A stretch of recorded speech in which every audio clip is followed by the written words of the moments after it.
bisa nggak aman ya dah.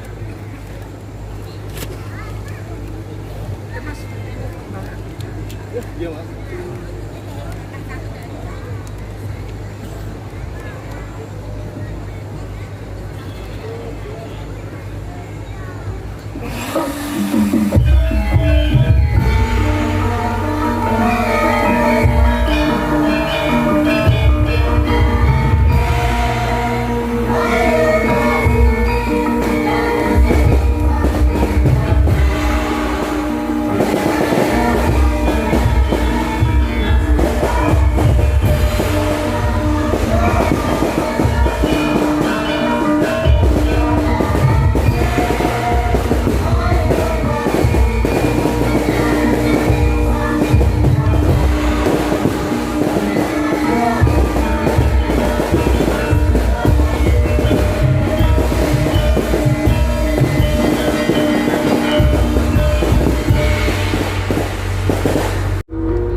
mel mugi katentreman karahayon keselamatan tansah sumandang kang sarta sumanding dumateng kita sami ingkang angka pisan tanlir wong ngagungake rasa puji syukur kang jero mangkurbaning Gusti ingkang maha welas kang sarta maha kasih awit yo mung panjenengane kakus kepareng malebake berkah kenikmatan marang umat sak jagat raya iki sing sowan ana ing Lambis Ireng ora pangling mantan gembok Swilagiri tilas senopatining Prabu Rama Wijaya Senggana ya Anoman padha becik saketamu Anoman inggih Kyai Lirboyo Lir sansaya sowan kula boten wonten arangan sunggal menapa kepareng kula ngaturaken pangabekti mugi kunjuk sandhep padha paduka Kyai Semar Badramaya oh iya wis satampa bener becik akarya Gombong Birawa jroning nala ora liwat pangestu wae tanpa ngono Anoman inggih kula pun disangga jemati kesan kula mugi pangestu paduka saged handayani dumateng para kawula sak jagat raya Kyai sawise satata lungguhmu asak keringetmu dina samengko margage matura kelawan Semar nitik saka lekering Madana Jaiting Mitra kang sarta tepunging Bimba ana bab ingkang bakal babarake kelawan Semar Badramaya inggih waleh-waleh menapa Kyai mboten wonten ingkang kula suwuni keterangan kejawi namung paduka Kyai Semar ingkang minangka dados danyang kang sarta sesepuhe wong sak Jawa kowe njaluk weruh perkara apa Kyai rehne kula menika nadyan wujud wanara sampun pinercaya dados brahmana utawi dados pendhita monggo brahmana menika ndarbene wajib memayu ayuning bawana sageta jagat menika ayom-ayom tentrem monggo Kyai kalenggan samangke mbok menawi Kyai Nayantaka mangertos kang sarta sepuluh jagat menika nembe kelangan katentreman karahayon beda penemu dadi padu beda gagasan dados pasulayan kepara wonten sak meneh kalih negari ingkang samya peperangan ingkang dadosaken srana goleh rungeh tumraping para kawula sak jagat raya dados mboten wonten ingkang kula suwun katerangan kejawi namung paduka Kyai Semar Badramaya jagat menika nembe kelangan katentreman lan karahayon menika dipun sebabaken saking menapa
donya nembe kelangan katentreman lan karahayon apa to sing jalari jagat iki kelangan katentreman merga saperangan gedhe manungsa sing urip ana ing alam donya iki wis kelangan jiwa telung perkara.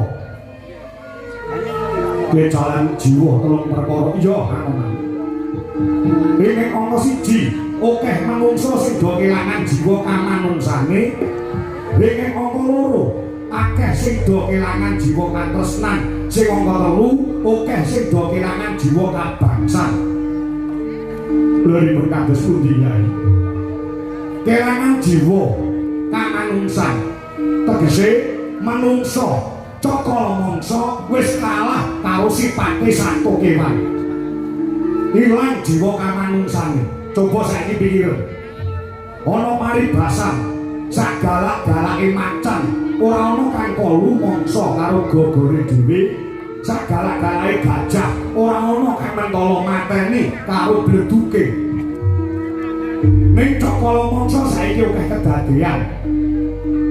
Manungsa kelangan jiwa kamanungsane, akeh wong tuwa sing tegel mateni karo anake. Kedadean wis pirang-pirang ora mung siji loro telu papat. Kowe kulino nonton ana ing layar kaca. Maca ning surat pekabaran. Ana wong wedok sing jek perawan hubungan katresnan karo wong lanang sing wis duwe bojo.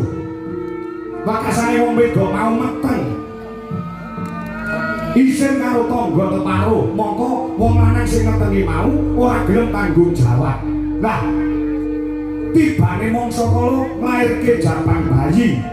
Wakasane cah wedok mau isin, cah wedok mau wirang.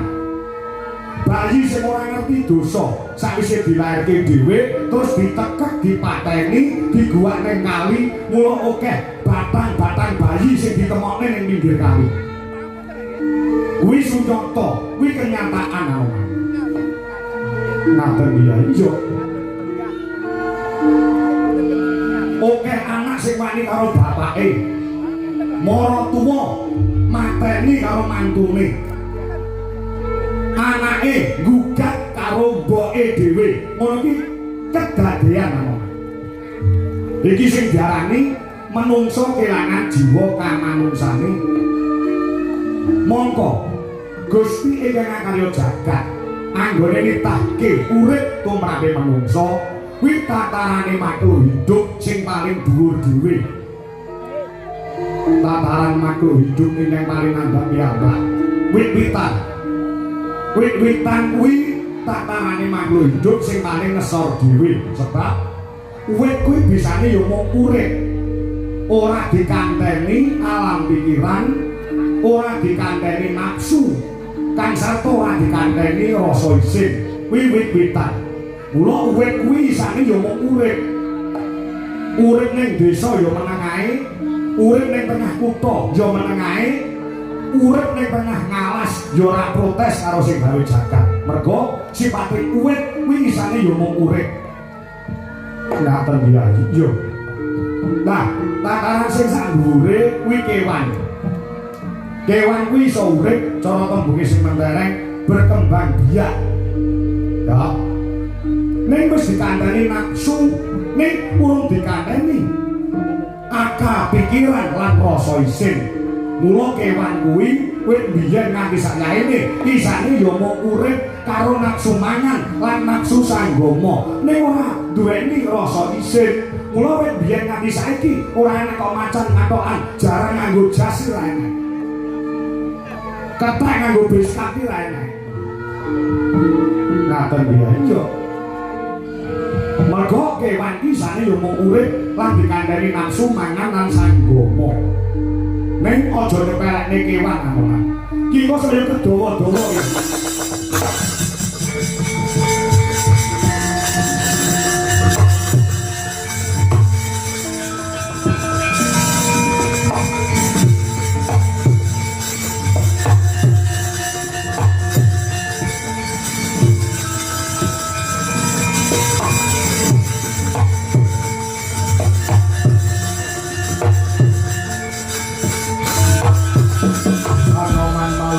Sampun prateng witeng naga sari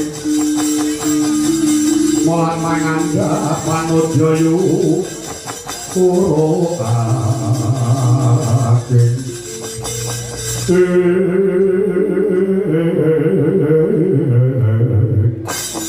sing pakandhane cakala mangsa manungsa kalah karo kewan iki enek contone Semar gone ngucap ora mpiak awur-awur sing ora mung ngawur kewan iki ana sing kena nggo conto tumrape wong urip kewan ingkang saged kinarya tuladha sing conto tumrape tiyang gesang menika menapa Kyai kewan sing kena nggo conto kuwi tawon tawon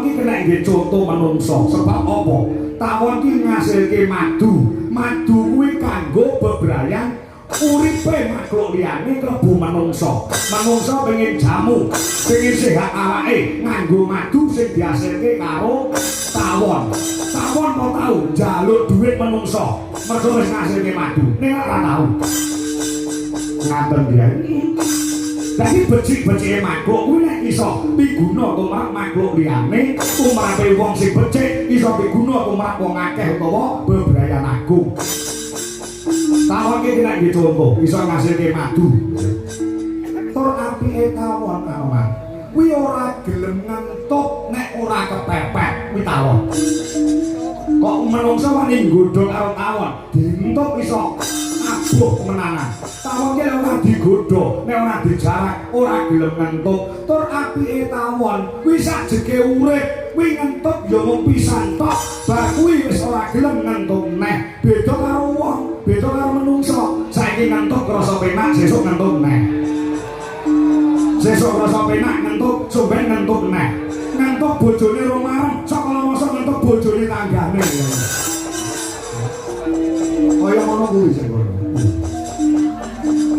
dadi sakala mangsa menungsa ki kalah karo kewan kesaken daulah sing angka loro kelangan jiwa katresnan dudu tresnane wong lanang karo wong wedok ning tresnane padha-padha manungsa padha-padha makhluk ing pangeran sing diarani manungsa beda nemu padu beda gagasan pasulayan sakala masa gembeng kae beda sing dicoblos kuwi adu jotos beda pilihan wekasane nang mangan karo tangga ana iki pirang-pirang kedadean iki sing diarani kelangan jiwa katresnan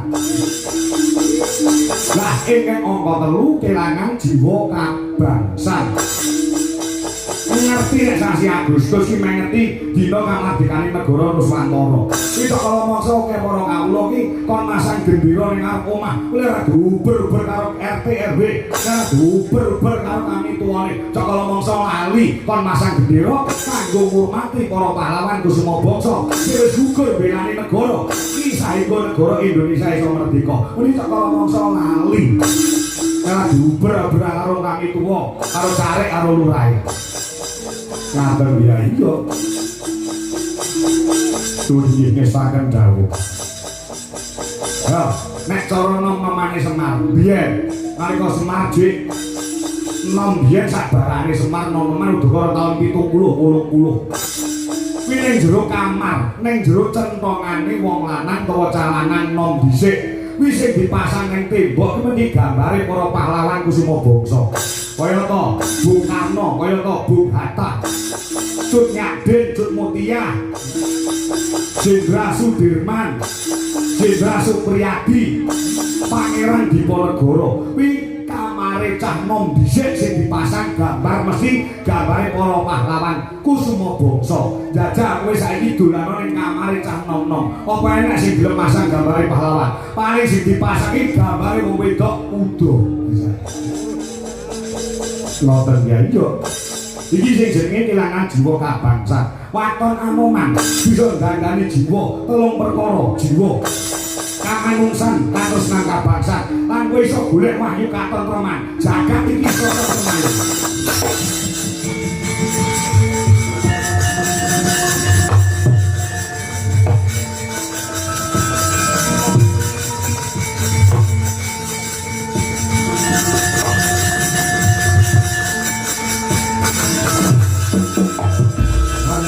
tentrem Kayo gekonori sang romo doyong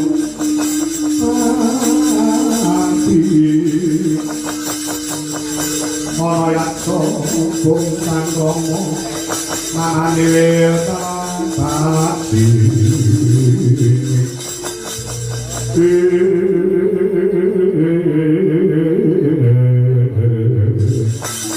waduh ya padang tetarangan rasi manah kula medhang cadanipun Kyai Semar Badramulya sadhi dene lumangking panci pangklong kepapane ngobor sewu Kyai kalenggan samangipun nyuwun pamit nyuwun tambahi pangestu teh kula rene kula menika pinitaken dados brahmana utawi pendhita nadene wajib memayu bayu ning bawana pangkula nyuwun pamit badhe bupati kemuruning panyukan teman saged handayani katentemaning jagat kanthi regu ing kalbu muga-muga Gusti sampani langkung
juga nutupi babahan wasa. Hei sang Begawan Hanoman, hei sang Senggon. mapan wonten pucuking Gunung Mangleawan mandeng pucuking grana anut marang geyonganing kayun kayun angayapi parutama kaya mati jroning urip jroning tumeka mati miyep layak ing aluyung pindha pecating superna sumusuping raksa jati-jatine nggih sang kapiwara wis gandeng rasane kelawan Gusti Kang Mahanasa sang Mahana Cahya biru ingkang mijil saka angganing sang Senggana pranyata alusira sukmanira sang Hanoman ingkang mijil saking angga sumusuping Bima Himantaka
Gunung Temah Temawung Sorot dan Bayung Sumamburat Lerbang Socane nganggo rapuh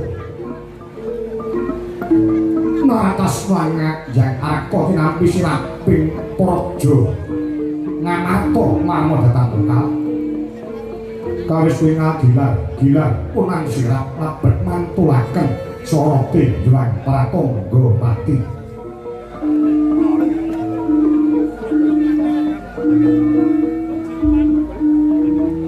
kaya nyebut asmaning Gusti ning maha welas kang sarta maha asih kamurwani narap buka ning negaripun dita ing minangka dadi panggonaning carita pamangka kawanani gumlaring praja Ngamarta ya sinebut ing negara Indra Prasta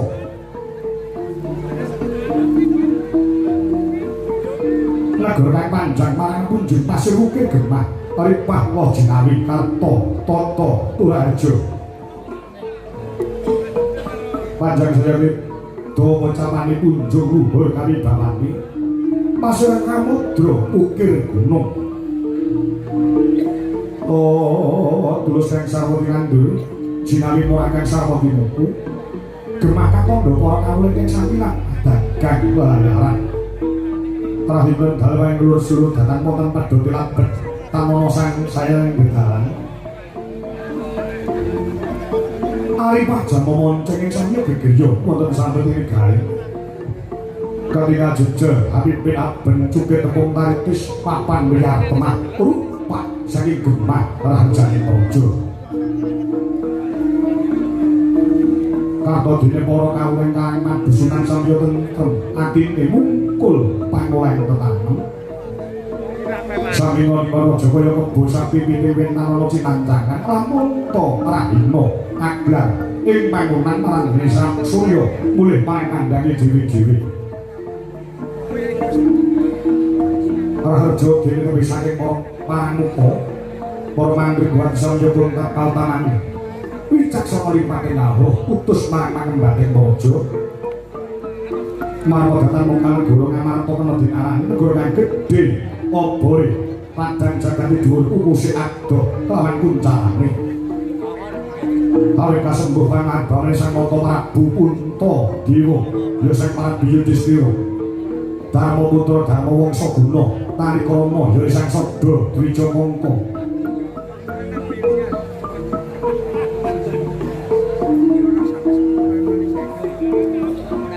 nalika semana pepak saguring para kadang Pandhawa ing sandyangan nggih Radyan Werkudara Jodipati Arjuna Madukara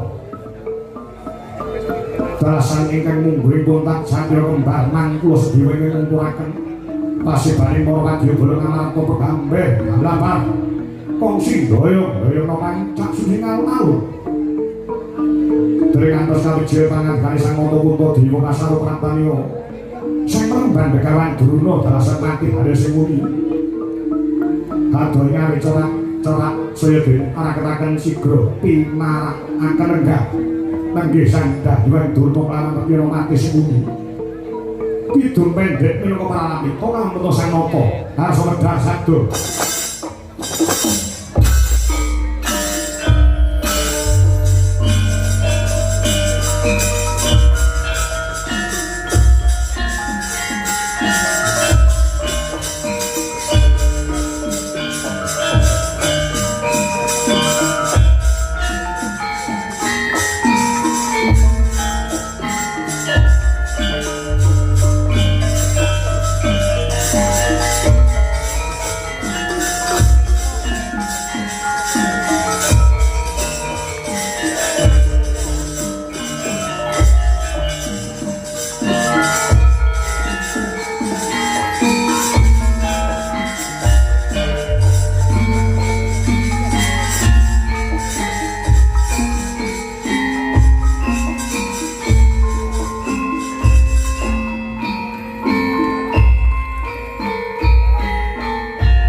lan sembah ngiring hulun kapurba risan loro engat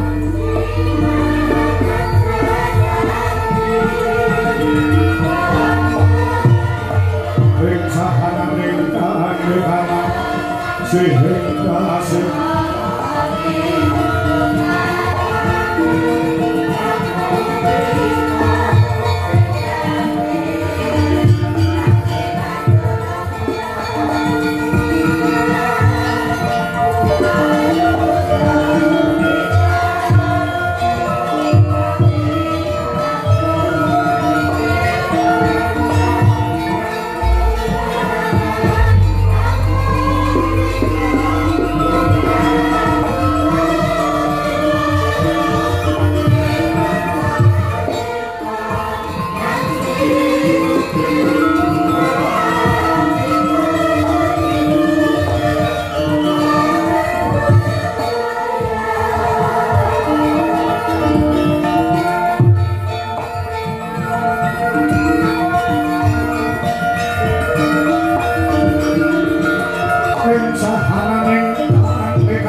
kasih malah buka sangku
dedek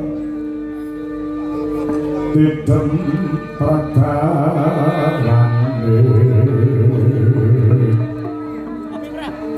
ratri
Dhewe ayu ana wong sak negara nganata ayu Werkudara marakaken para dalu moko Yaya Arjuna wonten timbang ngadawu kembar dawu kalungguhan samangkipun kakang ing Ngamarta Prabu Puntadewa nyuwun mangapura Nabi Salaman pangandikan kanthi perwitih karajening sira kadang-kadang Pandhawa jalaran kalungguhan samangku negara Ngamarta kalawan tamu agung pepundhenmu saweng negara Ngastina ingkang dina samangku kesturawuh ana madyaning Praja Indraprastha ya markakanku sasana sawan ciradoke marang panjenengan manem Brahma rawuh para pundhen sekalian duh Rama Penemban Begawan Durna Padyat kagora kasang manah kula dhewe dinten samangke paduka Kanjeng Rama Penemban Begawan Durna rawuh wonten ing pinggir negari Ngamarta sami wilujeng rawuh jengandika Bapa Penemban Begawan Kumbayana mangan berganti budhe maju yo hola niki anak Prabu Puntadewa nek salah pratane mriki Bapak Sukarimo bidal saking griya kilek dumugi wonten negari Ngamarta kasagirannya kami lujengan kebagas kewarasan boten ngandung sakara-kara boten ngandung sambikala selamat lahir batin anggenipun pun Bapak Sukarimo ngadiantara wonten negari Ngamarta mriki sakaramo paduka Rama Penemban Begawan Durna keparing kula ngaturaken pangabekti mugi kunjuk keparing kula ngaturaken pangabekti mugi kunjuk sandhap wedha paduka Rama Penemban Begawan Durna iya sampeyan kula kamiyan dasar bingah harasi manah kula rega jroning kala berlangkong mangsunipun ing Bapak Sukarimo Kunjoko ngasani penanggenan Prabu Puntadewa inggih Rama Penemban sampun kula tampian dasar bingah harasi manah kula monggo kula